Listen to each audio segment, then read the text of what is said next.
Bueno, ahora les voy a hablar un poquito más con respecto al guión de la película.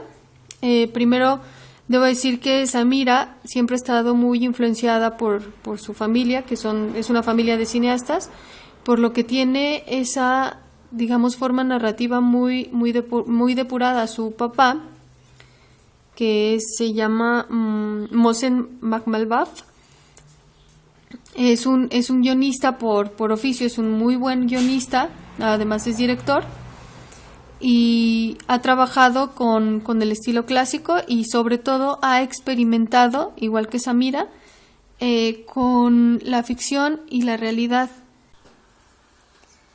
Cuando Samira vio la noticia en la televisión se dio cuenta de que ahí había algo que contar, ahí había una historia. Entonces, bueno, fue a buscar al hombre, empezaron a ver cómo se iba a realizar la película y el papá de Samira le ayudó a construir el guión. El guión se iba construyendo día a día, es decir, unas horas antes de la grabación veían que se iba a filmar precisamente porque estaban trabajando con la realidad, no podían hacer un guión previo que los llevara exactamente por donde ellos querían. Es interesante ver cómo se funde la anécdota real con este guión, porque la película te muestra al principio, las escenas que muestra al inicio son tomadas directamente de la realidad y después te cuenta la adaptación de las niñas, es decir, lo que sucedió después fue como dar un seguimiento a esa primera parte de la historia. La trabajadora social que sale también es real, ver cómo ella iba a visitar a las niñas, cómo las niñas van adaptándose. A pesar de que no hay una previa construcción de personajes, podemos ver que, como lo comentaba Armando en una clase, bueno, en todos lados hay personajes. Incluso la familia está conformada de una manera bastante llamativa, que es el papá, que ya es muy viejo, que es un pordiosero, la mamá, que es ciega y que no habla, y las hijas, que tienen cierta atrofia por no estar comunicadas durante 12 años. Entonces, todo en ellos son personajes que yo creo difícilmente se podrían construir a partir de un guión. A veces esto sucede y digamos que la realidad supera lo que se pueda ficcionar.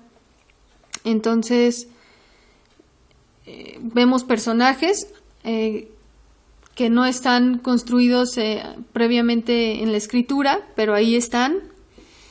Los lugares también son lugares reales. Sobre todo el personaje del papá, me parece que, como en un principio se quería limpiar su nombre, querían mostrar lo que sucedió, pero que se entendiera por qué lo había hecho. Su personaje es muy, muy interesante.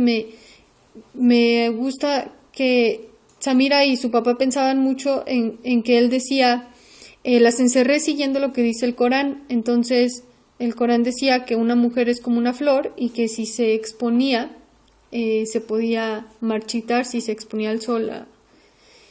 Entonces, todo este tipo de cosas nos hacen ver en ese personaje en específico, nos aleja de ser una persona mala, un victimario, a pesar de que, como la misma Samira dice, en que en su película había víctimas, pero que extrañamente no había un victimario.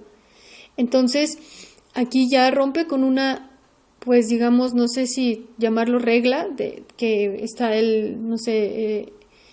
pues siempre que hay una víctima estamos acostumbrados a que hay un victimario. Sin embargo, aquí ese personaje nunca se vuelve un victimario, al contrario, ella pensaba mucho y en la piedad, en sentir piedad por este hombre, en tratar de entenderlo. Con respecto a los personajes, se dice que toda película, toda historia para un personaje debe ser un viaje. Y este viaje siempre supone un cambio. Si tu personaje empezó su viaje y cuando llega a su destino sigue siendo el mismo, entonces quizá haya algún problema con ese personaje, o quizá el viaje no será tan, tan divertido, por decirlo de alguna manera. En esta película vemos que a pesar de que no son personajes creados desde el papel, hay un cambio. Ellos cumplen su viaje. El padre, pues, al menos cambia para el espectador. Primero dices lo detesto por encerrar a las niñas, después lo vas entendiendo, vas comprendiendo sus razones. Las niñas, pues, de ser salvajes, se podría decir de alguna manera, empiezan a adaptarse y tienen un cambio realmente muy grande. E incluso la mamá primero no habla porque no habla el idioma, entonces casi no se comunica con nadie más que con el papá. Y en algún momento, cuando las niñas se salen de la casa, ella se vuelve, empieza a hablar, a gritar. Entonces vemos otro lado de ella que nunca había. Incluso le reclama al hombre. Cuando ella es una mujer sumisa, empieza a gritarle. También ahí hay un cambio.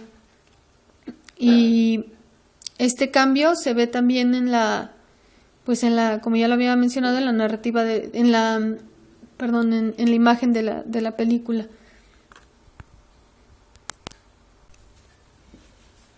A pesar de que considero la escritura de un guión muy importante, no estoy peleada con este tipo de cine, me gusta mucho. De hecho, creo que es una muy buena forma de experimentar. Más bien, creo que el guión cinematográfico es como es una cosa aparte. El contar historias una película no necesariamente necesita contar una historia. En este caso sí, más o menos lo hace, pero esta forma narrativa a mí me parece pues genial. Muchos dicen que hay películas que no se pueden imaginar en la mente de ningún escritor, y yo creo que esta es una de esas películas. Es una película que empieza con la realidad, termina con la ficción, y te hace ahí una combinación que en verdad, si hubiera sido todo ficción, tal vez no te toca de esa manera como lo hace. Por supuesto, no podemos hablar de diálogos, al menos no diálogos aprendidos. Era lo que ellos iban diciendo. Las niñas incluso no hablan, su lenguaje es casi nulo, entonces no hubo construcción de diálogos. Y finalmente creo que lo que encierra esta película, lo que hay, no sé si llamarlo tema, lo que gira el argumento, es en las víctimas y no necesariamente del padre, de una persona, sino las víctimas de una cultura, ¿no? De una tradición cultural. Y creo que lo retrató de una manera magistral. Y bueno, que a mí me gusta mucho esta película. Y es lo que podría decir acerca de la construcción del guión. Que por supuesto no es un guión riguroso, no es un guión basado en el formato, no es un guión que se fue construyendo desde la idea. Más bien fue algo que surgió y que pues fue sucediendo en la realidad, y con la experiencia de estas personas, de estos realizadores, pues se convirtió en una forma de contarnos algo. Sí, y por último, por supuesto, esta es una de esas películas en las que el guión no puede ser leído, porque, para empezar, no hay un guión previo, y finalmente lo que interesa es ver esta experimentación que hace ella con los no actores, con el azar, lo que va a suceder, ese elemento, digamos, sorpresa. Entonces no creo que ese guión pueda ser leído. No es necesario.